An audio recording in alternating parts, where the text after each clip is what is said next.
promesses faites par notre Dieu. Et dans sa parole, le Seigneur n'a jamais failli à ses promesses. Il a toujours répondu présent en ce qui concerne sa parole. Et les promesses, il les a toutes, en tout cas, celles qui devaient être accomplies, il les a accomplies. Et celles qui vont être accomplies seront accomplies. Parce que notre Dieu ne ment pas. Notre Dieu n'est pas un menteur. Ce qu'il promet, il l'accomplit.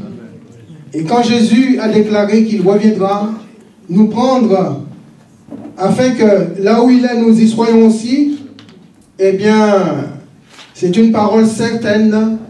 Nous pouvons nous appuyer sur cette parole et croire que notre Seigneur reviendra comme il l'a dit. Que son nom soit béni. Dans la parole de Dieu, on trouve différents personnages. Certains ont marché avec Dieu du début jusqu'à la fin, dans leur enfance jusqu'à leur vieillesse. D'autres ont bien commencé avec Dieu, mais ont mal terminé. Et ce matin, je voudrais vous parler d'autel. D'autel dans nos vies. Et dans la parole de Dieu, j'ai trouvé un homme dont la consécration fut telle qu'il éleva le plus d'autels en l'honneur de son Dieu. Et ce n'est pas sans raison qu'il fut appelé père d'une multitude et que sa bénédiction fut multipliée à l'infini. C'est notre Père dans la foi. Les 4 autels indispensables dans la vie chrétienne.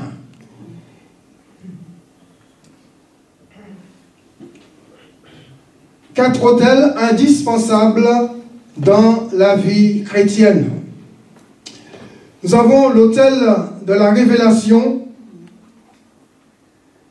l'autel de la recherche, l'autel du choix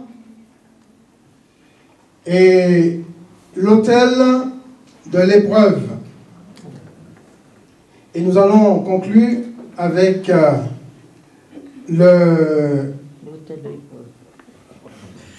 l'importance du chiffre 4 par rapport à ces 4 autels. Et la thématique que je voudrais partager avec vous ce matin, ce que le Seigneur nous montre au travers de chacun d'eux. Nous allons nous lever pour prier le Seigneur. Nous avons besoin de sa grâce. Nous avons besoin de son esprit. Et nous allons lui demander qu'au moyen de sa parole, il puisse parler à nos cœurs. Que nos cœurs soient disposés pour recevoir sa parole. Père, tu es non seulement notre Dieu, mais tu es devenu notre Père. Et pour cela, tu as payé le prix fort. Pour que chacun d'entre nous ce matin soit réconcilié avec toi. Nous avons le privilège de nous tenir devant toi, non pas par notre propre force ou nos propres efforts, mais tu nous as donné ce que tu avais de plus cher, Seigneur, ton Fils unique, que tu as livré à la croix du Calvaire pour notre salut. notre rédemption. Père, merci pour son corps qui a été brisé, comme nous l'avons partagé ce matin. Merci pour son sang qui a coulé, qui nous a lavés, qui nous a purifiés, qui nous a justifiés et sanctifiés. Père, ce matin nous sommes reconnaissants. Reconnaissants pour ce que tu es, reconnaissants pour ce que tu as fait. Tu as fait de nous un peuple mis à part pour toi. Et tu attends de nous, Seigneur, l'obéissance, la crainte, la consécration. Père, nous te louons et nous te bénissons. Et nous te demandons ce matin que ta parole trouve le chemin de nos cœurs. Que le Saint-Esprit, Seigneur, nous révèle ce que tu veux nous dire ce matin au moyen de ta parole. Cette parole bénie, Seigneur. Déclarons notre Dieu que tout esprit, Seigneur, contraire à ton esprit, contraire à ta volonté, qui s'oppose à toi, Seigneur, soit lié ce matin, chassé dans le nom de Jésus. Et que toute la gloire, Père, te revienne à toi et à toi seul, dans le beau et précieux nom de ton Fils Jésus-Christ. Amen. Nous t'avons prié, Père, sois béni. Amen. Amen. Amen. L'autel de la révélation.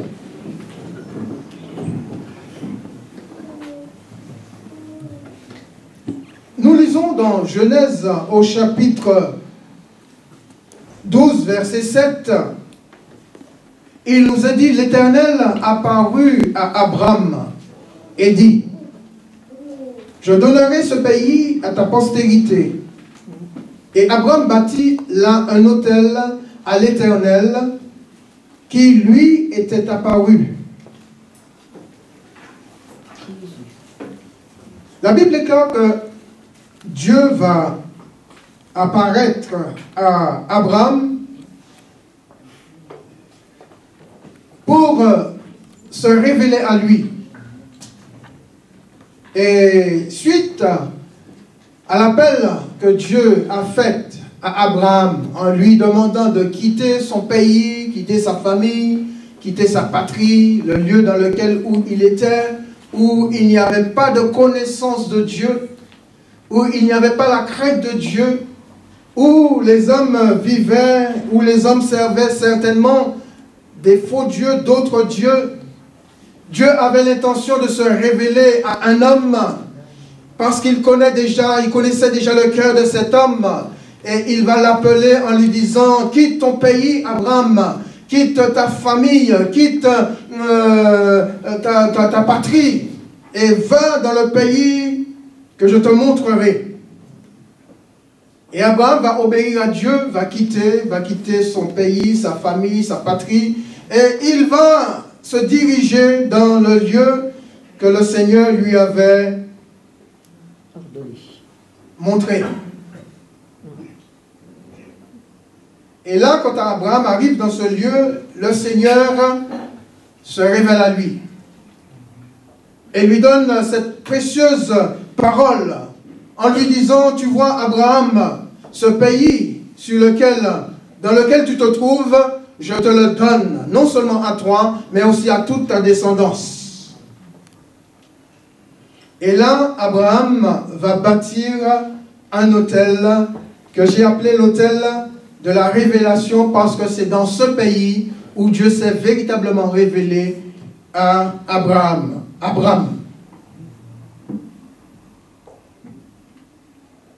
Son apparition à l'homme était très importante parce que tout le plan que Dieu avait prévu pour Abraham, pour un peuple ou pour l'humanité tout entière reposait sur l'obéissance justement de cet homme du nom d'Abraham. Parce que je crois que Dieu a toujours un plan merveilleux. Un plan merveilleux pour l'homme, un plan merveilleux pour la femme, un plan merveilleux pour l'humanité, un plan merveilleux pour chacun d'entre nous ce matin. Je suis convaincu que Dieu a un plan pour vous, Dieu a un plan pour moi. Et le plan que Dieu a, ce n'est pas un plan ce n'est pas un projet de malheur, comme nous dit Jérémie. C'est un projet de bonheur. Parce que tout ce que Dieu peut accorder à son peuple, tout ce que Dieu peut accorder à l'humanité, ce n'est que du bonheur. Dieu n'est pas le Dieu de malheur, il est le Dieu du bonheur. Et quand il dit qu'il a un plan, un projet pour vous ou pour son humanité, c'est un projet de bonheur et non de malheur. Et le projet que Dieu avait pour l'humanité reposait sur l'appel d'un homme, Abraham. Abraham avait le témoignage de Dieu, du Dieu véritable, au travers de sa révélation. Il n'aurait jamais connu Dieu. Il n'aurait jamais su que Dieu, le Dieu véritable, existait s'il était resté dans son pays, s'il était resté dans sa patrie, s'il n'avait pas obéi à la parole de Dieu. Et s'il ne s'était pas dirigé dans ce pays de Canaan, Abraham n'aurait jamais connu le Dieu véritable. Quand bien même ce Dieu-là lui a parlé. Et c'est en arrivant dans le pays de Canaan que Dieu va se révéler à lui et qu'il va bâtir là un autel à l'Éternel. L'autel de la révélation dans le pays de Canaan. La parole de Dieu fut révélée à Abraham en Ur en Chaldée.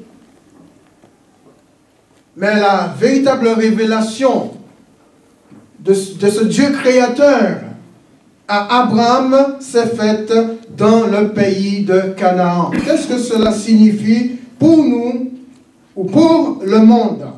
Si nous lisons dans l'évangile de Jean au chapitre 18, verset 37, Jésus dit: je suis né et je suis venu dans ce monde pour rendre témoignage à la vérité. Né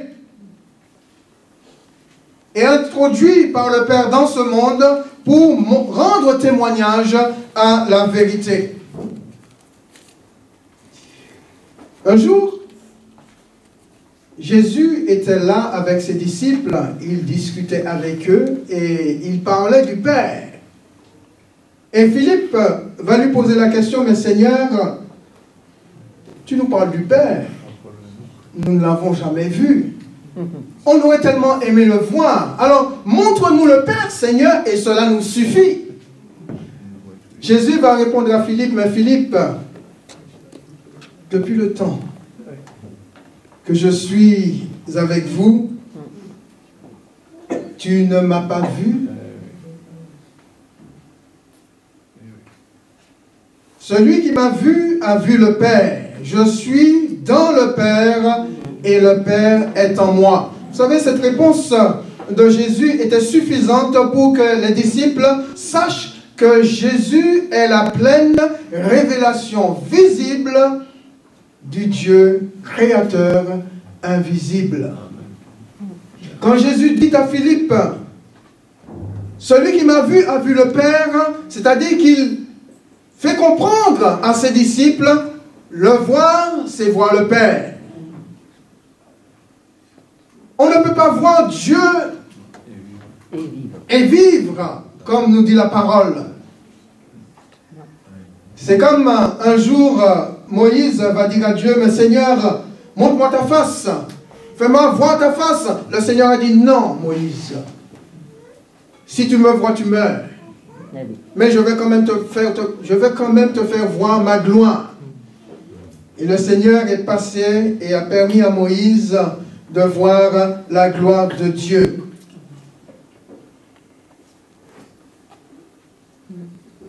Pour voir Dieu, il a fallu que Dieu s'incarne dans un être humain. Que Dieu prenne une forme humaine dans la personne de Jésus pour que les hommes puissent le voir et aussi le connaître. C'est la raison pour laquelle Jésus dit: mais celui qui m'a vu a vu le Père.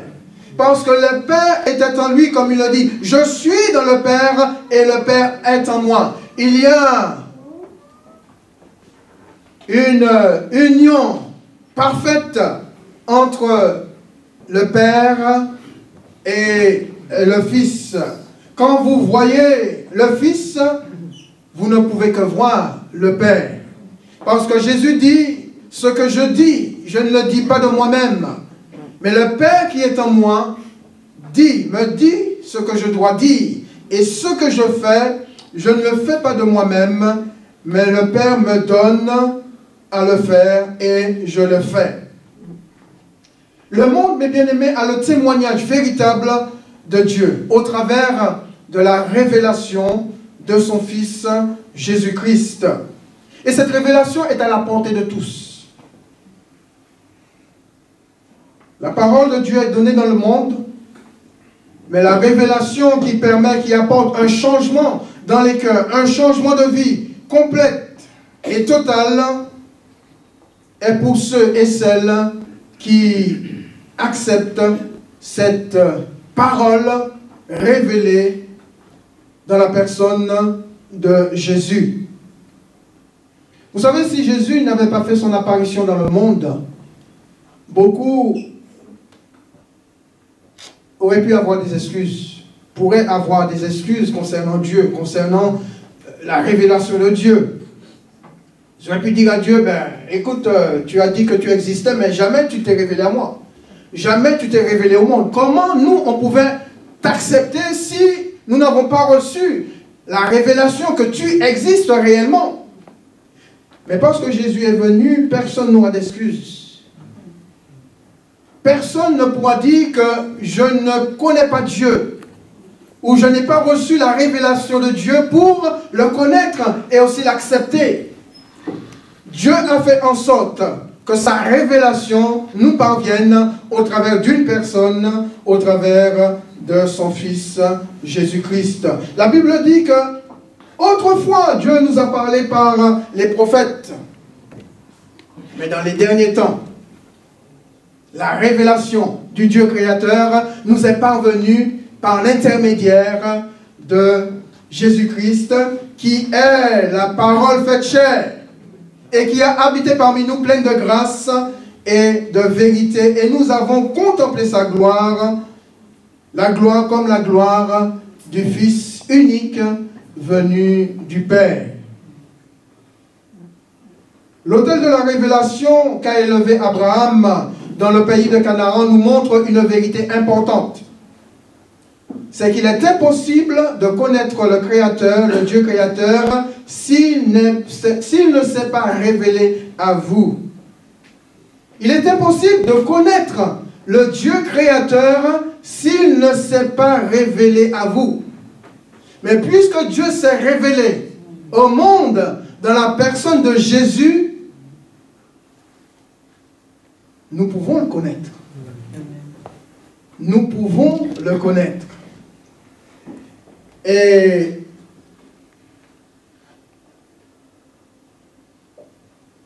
l'accepter, le recevoir, pour avoir la connaissance de ce Dieu créateur. Jésus va dire, nul ne vient au Père que par moi. C'est-à-dire que le Père va faire en sorte que nous soyons attirés vers le Fils, et le Fils, lui, va nous attirer vers le Père. Le Saint-Esprit qui agit dans ce monde va convaincre l'homme, le monde, de péché, de justice et de jugement, en attirant ceux qui ont été convaincus au Fils pour que le Fils les attire au Père. La vie chrétienne commence à partir de cet autel, l'autel de la révélation, par un acte qu'a fait poser Abraham. Abraham, c'est un abandon complet. Donc Abraham va tout quitter pour suivre et servir le Seigneur. Abraham va tout quitter pour suivre et servir l'Éternel. Il va quitter tout ce qui aurait pu le ralentir dans sa marche ou dans sa relation avec, de sa nouvelle vie avec son Dieu. Comme nous l'avons dit tout à l'heure, pays, famille, patrie, etc. Et c'est important, tout abandonner, l'abandon complet pour ceux qui acceptent cette révélation. Et Jésus le souligne dans Matthieu chapitre 10, versets 37 à 38. Jésus dit que celui qui aime son père ou sa mère plus que moi n'est pas digne de moi. Si vous aimez votre père ou votre mère plus que Jésus, vous n'êtes pas digne de lui. Jésus poursuit en disant, mais celui qui aime son fils ou sa fille plus que moi n'est pas non plus digne de moi. Celui qui ne prend pas sa croix et ne me suit pas n'est pas digne de moi. Celui qui conservera sa vie la perdra, et celui qui la perdra à cause de moi la retrouvera. Vous comprenez? L'exemple que nous donne Abraham à son époque, le fait de tout quitter, tout abandonner pour suivre l'Éternel prouve qu'il aimait Dieu plus que toute autre chose. Qui n'aime pas sa patrie? Qui n'aime pas son pays? Qui n'aime pas ses origines? Qui n'aime pas sa famille? Qui n'aime pas ses parents? Nous aimons tous, mes bien-aimés, nos familles, nos parents, nos patries. Mais nous ne devons pas aimer plus, les aimer plus que le Seigneur. C'est ce que le Seigneur nous dit. Nous ne pouvons pas aimer nos parents plus que lui. Nous ne pouvons pas aimer nos familles plus que lui. Nous ne pouvons même pas aimer notre propre vie plus que lui. Parce que nous savons que c'est celui qui a le pouvoir sur la vie et sur la mort, qui est capable de nous accorder la vie et la vie éternelle et de nous ressusciter au dernier jour. Ça, nos familles ne peuvent pas le faire. Ça, nos enfants ne peuvent pas le faire. Ça, notre patrie ne peut pas le faire. Ça, personne d'autre ne peut le faire à part le Seigneur. Qui pouvait dire à Marie et à Marthe, Marthe et Marie, ne croyez-vous pas que je suis la résurrection et la vie? Alors quand Jésus nous dit que nous ne devons rien aimer plus que lui, il a tout à fait raison. Je dis, Seigneur, tu as raison. Parce que ma famille n'est pas capable de me donner la vie éternelle. Parce que mes enfants ne sont pas capables de me donner la vie éternelle. Parce que celui qui s'est donné à la croix du calvaire, ce n'est ni ma mère, ce n'est ni mon père, ce ne sont ni mes enfants. Non, Seigneur, mais c'est toi qui t'es livré sur ce bois maudit pour que moi je sois réconcilié avec toi. Alors quand tu me dis que je dois aimer, t'aimer plus que ma famille, je dis tu as raison, Seigneur. J'aime ma famille. J'aime mes parents qui sont déjà décédés. J'aime mes enfants. J'aime mon épouse. J'aime mes petits-enfants. Mais j'aime le Seigneur plus qu'eux. Parce que je sais que chaque jour, c'est le Seigneur qui les garde. Et quand je prie et que je bénis le Seigneur pour ma propre vie et pour la vie de mon épouse, je bénis le Seigneur aussi pour la vie de mes enfants, et pour la vie de leur épouse, et pour la vie de leurs enfants et de nos petits-enfants. Parce que je sais que celui qui veille sur ma vie, qui veille sur nos vies, est capable aussi de veiller sur la vie de toute ma famille. Amen. Combien même celles qui lui appartiennent, même aussi les membres de ma famille qui ne lui appartiennent pas. Tout cela pas à cause de moi, mais à cause de sa fidélité. Et je bénis le Seigneur pour cela.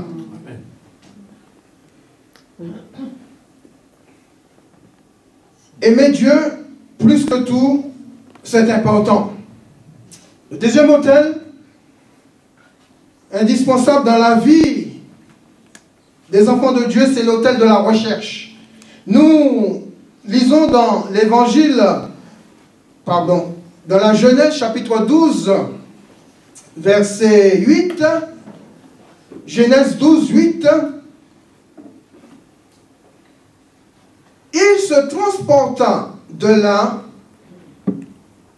il est question d'Abraham, vers la montagne à l'orient de Béthel, et il dressa ses tentes avant Béthel, à l'occident, et Haï, à l'orient.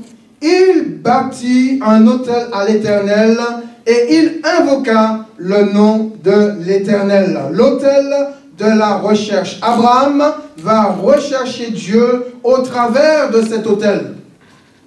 Il va invoquer Dieu. Il va rechercher Dieu parce que certainement il ressentait le besoin de la présence de Dieu dans sa vie. Je pense qu'on recherche Dieu quand on ressent ce besoin de sa présence. Plus de Seigneur dans notre vie. Plus de Jésus dans notre vie. Plus de la personne du Saint-Esprit dans notre vie. Et si nous voulons plus du Seigneur dans notre vie, il faut absolument que nous puissions le rechercher. Que l'autel de la recherche soit élevé dans nos vies pour recevoir du Seigneur ce dont nous avons besoin. Vous remarquerez que sur l'autel de la révélation, c'est Dieu qui vient à la rencontre d'Abraham. Quand il arrive dans le pays de Canaan, il bâtit là un autel et Dieu vient à sa rencontre et lui donne des promesses. Mais sur l'autel de la recherche, c'est Abraham qui va à la rencontre de Dieu. Il y a des chrétiens, mes bien-aimés, qui chérissent l'autel de la révélation. C'est bien quand Dieu se révèle. C'est bien quand Dieu vient à notre rencontre. Et nous aimons cela. Nous aimons que Dieu vienne à notre rencontre. Nous chérissons dans notre cœur l'autel de la révélation parce que nous croyons que Dieu veut se révéler à nous. Dieu nous accorde des révélations. Et c'est la volonté de Dieu de nous accorder des révélations. Mais Dieu ne viendra pas toujours à nous. Dieu désire que nous puissions aussi faire la démarche dans l'autre sens, pour que nous puissions aller aussi vers lui. Donc, autant l'autel de la révélation est importante, mais aussi l'autel de la recherche est aussi importante. Avec Dieu, ce n'est pas dans un seul sens. On ne s'attend pas toujours, on ne devrait pas s'attendre toujours à ce que Dieu vienne à notre rencontre. Mais Dieu s'attend à ce que nous aussi, nous puissions aller à sa rencontre. Et pour aller à la rencontre de Dieu, il est bon, mes bien-aimés, de le rechercher et d'invoquer son nom.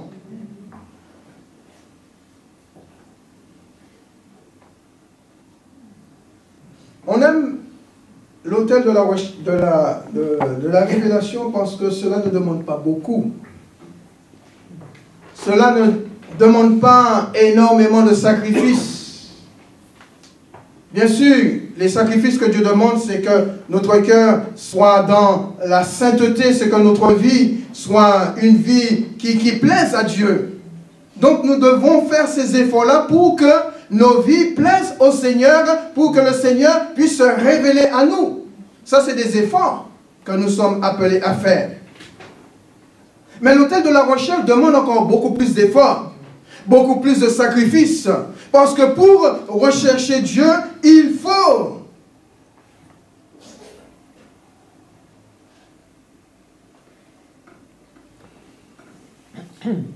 faire le nécessaire. Il faut faire le nécessaire. Il faut poser des actes. Et quelquefois, ces actes demandent du courage. Du courage pour aller à la rencontre de Dieu. Rechercher Dieu, mais écoutez ce que dit un père à son fils avant de rendre l'âme. Dans 1 Chronique chapitre 28 verset 9, il est dit, c'est David qui parle à son fils Salomon, « Et toi Salomon, mon fils, connais le Dieu de ton père et sers-le d'un cœur dévoué et d'une âme bien disposée. Car l'Éternel sonde tous les cœurs et pénètre tous les desseins et toutes les pensées. Si tu le cherches, il se laissera trouver par toi. Mais si tu l'abandonnes, il te rejettera pour toujours. » David, qui connaissait Dieu, qui vivait avec Dieu, qui marchait avec Dieu, jusqu'à ce que Dieu dise un homme selon son cœur, eh bien David, au terme de sa vie, va demander à son fils Salomon de rechercher Dieu. Parce qu'on ne peut pas s'attacher dans le sens à la foi de son père, à la foi de sa mère, à la foi de son frère, à la foi de sa sœur, ou à la foi d'un autre.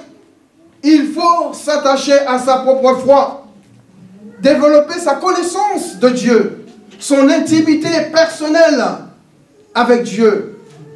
Et c'est ce que David demande à son fils en disant, mon fils Salomon, si tu veux être un homme béni de Dieu, si tu veux que Dieu t'accorde ce que ton cœur désire, si tu veux que Dieu réponde à tes prières, eh bien, il faut que tu le recherches.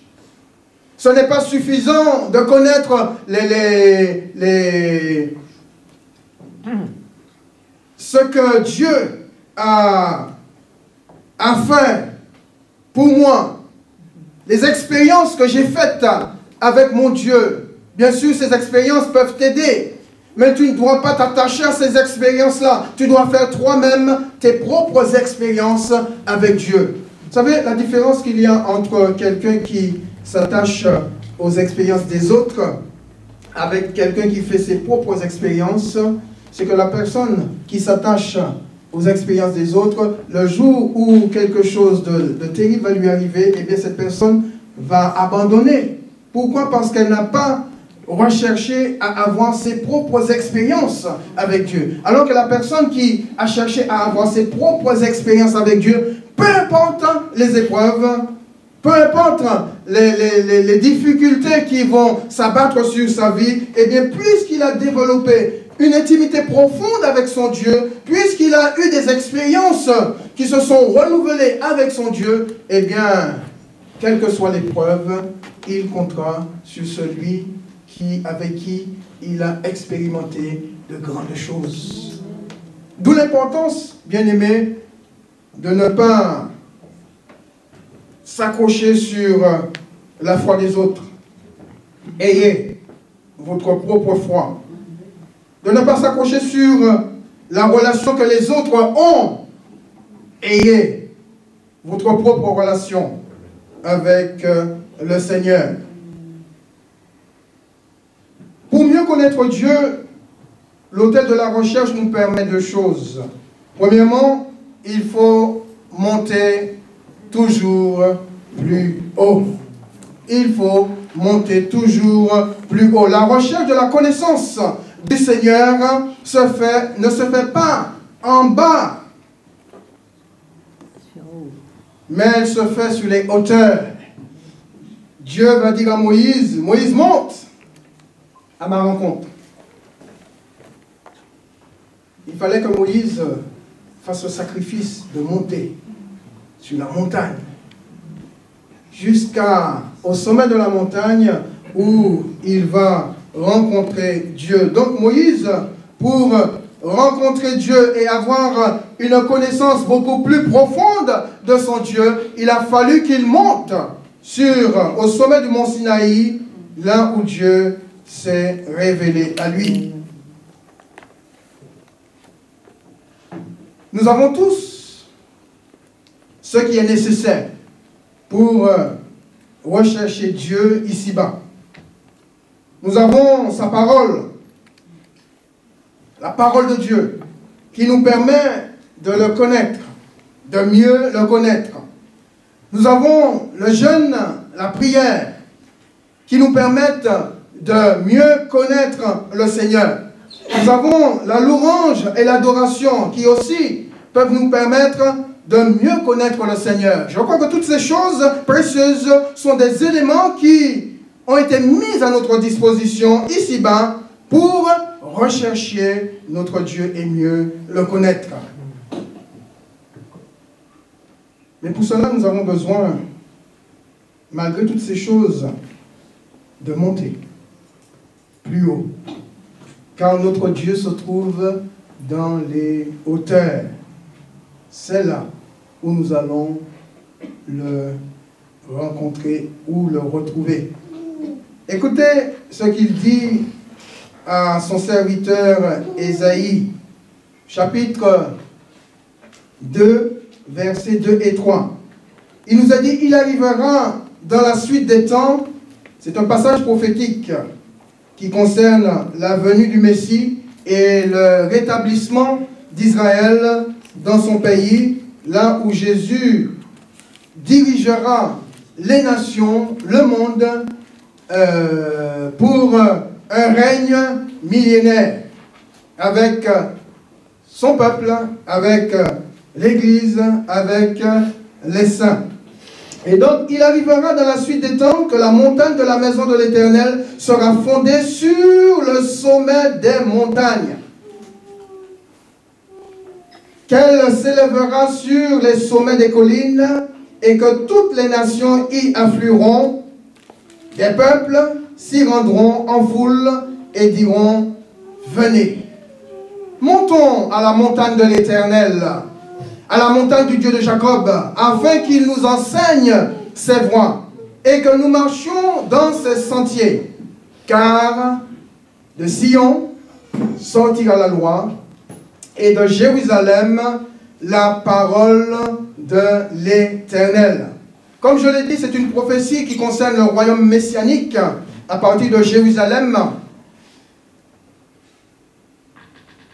et de la venue visible de Jésus sur la terre pour restaurer son peuple et établir le millénium. Qui croit au millénium?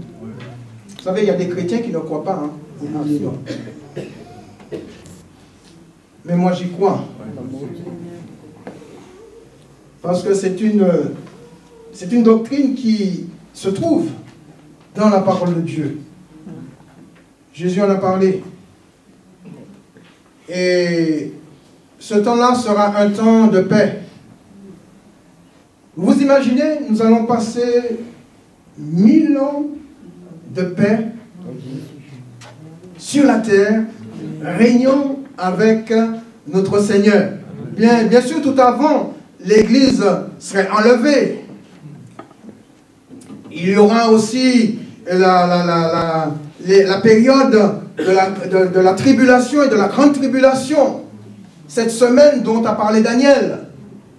Et l'Église va être enlevée parce que le Seigneur a dit qu'il nous prendra, qu'il viendra nous prendre afin que là où il est, nous y soyons aussi. Et mais lorsque Jésus reviendra, il ne reviendra pas seul. Il reviendra avec toute son armée. C'est-à-dire que nous serons avec lui. Les anges seront avec lui. Des êtres célestes seront avec Jésus pour combattre l'armée de l'Antichrist.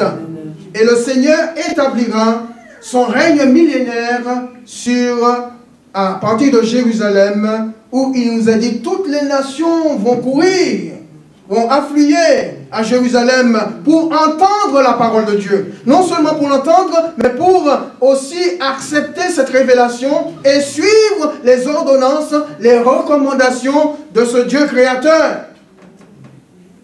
Nous ferons partie de cette bénédiction. Alors, mes bien-aimés, peu importe les problèmes que nous rencontrons ici-bas, quelquefois nous sommes frappés par la maladie. Et le diable veut nous accabler pour que nous puissions lever le poing contre Dieu, maudire Dieu, comme la femme de Job lui disait. Mais tu demeures ferme dans ton intégrité, Job. Maudit Dieu et meurs. Job a dit non, femme insensée. Non. Moi, je prends ce que Dieu donne. J'aime Dieu. J'aime le Seigneur. Je prends ce qu'il donne. Dieu a donné et Dieu a repris. Vous vous imaginez ce que Dieu a perdu? Qui aurait eu cette présence d'esprit après avoir tout perdu? Il a perdu tous les biens qu'il avait. Il a perdu tous ses enfants. Il lui est resté que lui seul, touché par une maladie qui venait du diable. Bien sûr. Et sa femme. Celle qui était censée la soutenir. Celle qui était censée la secourir dans ces moments d'épreuve. Celle qui avait été placée à ses côtés pour être une aide semblable à lui. Eh bien, cette femme va lui dire, maudit Dieu et meurt.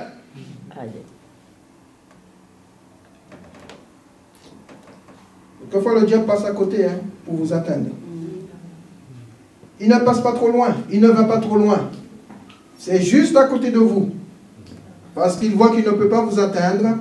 Eh bien, il sait que là où il peut toucher la fibre sensible, eh bien, il le fait. Mes sœurs, vous qui êtes mariés, soutenez vos maris. Amen. Même si des fois vous ne comprenez pas. Soutenez vos maris. Parce que Dieu vous a placé à côté de lui pour être une aide, pour être un soutien. Seigneur, je ne comprends pas ce qu'il est en train de faire là. Donne-moi à le comprendre. Je ne veux pas aller contre lui. Je le soutiens. Mes frères, vous qui êtes mariés, soutenez vos femmes. Amen. Même si vous ne comprenez pas. Ce n'est pas évident de comprendre nos sœurs. La femme est différente de l'homme. Et c'est Dieu qui a créé comme ça. Même si on ne comprend pas, mais Seigneur, donne-moi à comprendre. La femme est un mystère. Donne-moi à comprendre, Seigneur. Même si je ne comprends pas, mais je la soutiens. Parce que tu l'as placée à côté de moi. Et tous les deux, selon ce que dit la Bible, nous ne formons pas deux. Nous formons un. S'il y a un qui est touché, l'autre aussi souffre. C'est la raison pour laquelle on a besoin de se soutenir les uns les autres.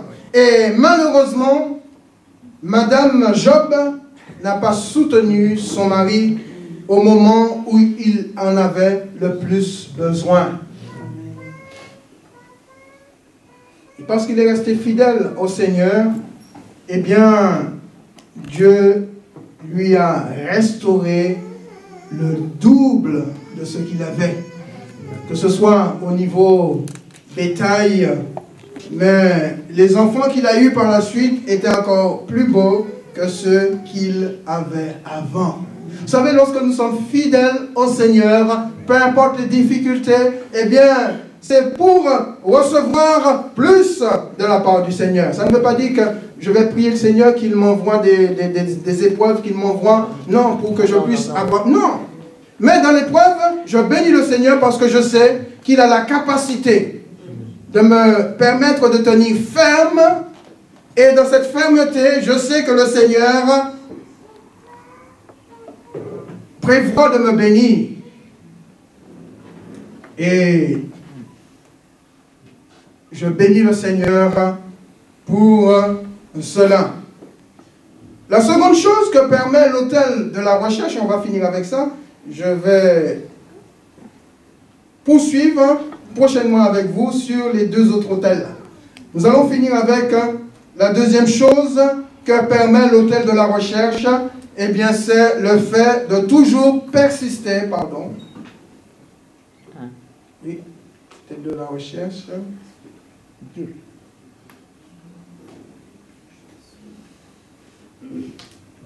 Voilà. Toujours persister et insister pour recevoir. Luc 6, verset 12.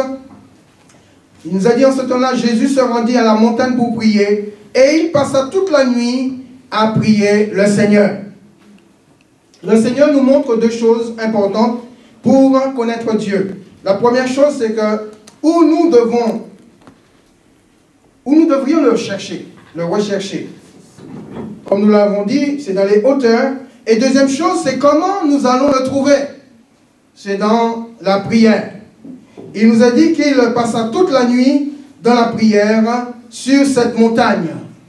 Toujours persister, toujours insister pour recevoir de la part du Seigneur. Vous connaissez l'histoire de cette veuve qui cassait la tête du juge inique. Jusqu'à ce que le juge dise que c'en est assez, je vais lui faire justice. Et le Seigneur dit, écoutez ce que dit ce juge inique. Ne vous fera-t-il pas justice, votre Père céleste? Mais pour que Dieu nous fasse justice, mes bien-aimés, il faut que nous persistions dans la prière. Il faut que nous montons toujours plus haut pour invoquer Dieu, pour persister dans la prière, pour insister dans la prière, jusqu'à ce que le Seigneur nous réponde comme cette femme-là. Elle a été voir ce juge jusqu'à ce qu'il dise le droit, jusqu'à ce qu'il lise la loi et permette à cette femme d'être justifiée.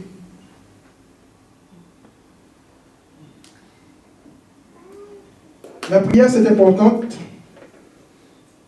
Et nos temps de prière, ensemble, sont des temps où Dieu prend plaisir.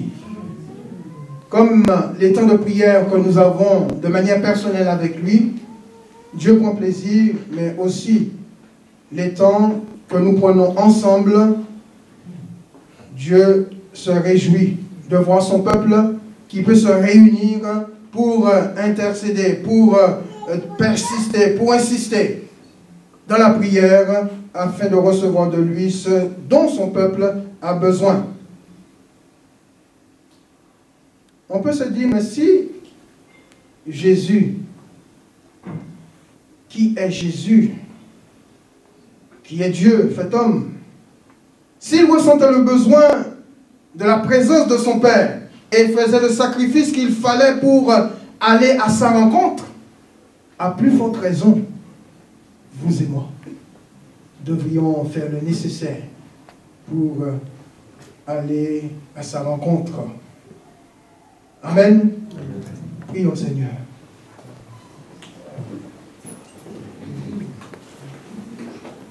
Notre Dieu, notre Père, nous te bénissons, nous te remercions parce que nous croyons, Seigneur, que c'est toi qui parles à nos cœurs. C'est toi qui t'es révélé à nous. Nous avons reçu de toi la révélation de ton existence au travers de la personne de Jésus. Et tu nous appelles aussi, Seigneur, à te rechercher, à faire les sacrifices nécessaires pour que nous puissions, Seigneur, te rencontrer, à monter toujours plus haut, Seigneur, à ta rencontre, à persister, à insister dans la prière pour recevoir de toi, Seigneur. Alors je prie pour ton Église ce matin, pour chacun d'entre nous, que nous n'ayons pas seulement dans nos vies, Seigneur, élevé l'autel de la révélation, mais que nous soyons de ceux aussi qui ont élevé, Seigneur, l'autel de la recherche. Parce que nous voulons mieux te connaître. Et mieux te connaître, Seigneur, c'est mieux te servir. et c'est aussi mieux te suivre. Alors je prie pour chacun d'entre nous, Seigneur, ce matin, que ceux dont l'autel de la recherche, Seigneur, a été détruit, que cet autel soit restauré au nom de Jésus. Qu'il y ait la restauration, Seigneur, maintenant de cet autel-là, dans les cœurs, dans les vies, au nom de Jésus-Christ. Et que chacun, Seigneur, prenne le temps, ce soit de manière individuelle, de te rechercher, d'insister, de persister dans la recherche de son Dieu. Et que l'Église, Seigneur, de manière générale, dans son ensemble, puisse prendre du temps, Seigneur, pour te rechercher, pour insister dans la prière, persister à la recherche de ton Dieu, de son Dieu.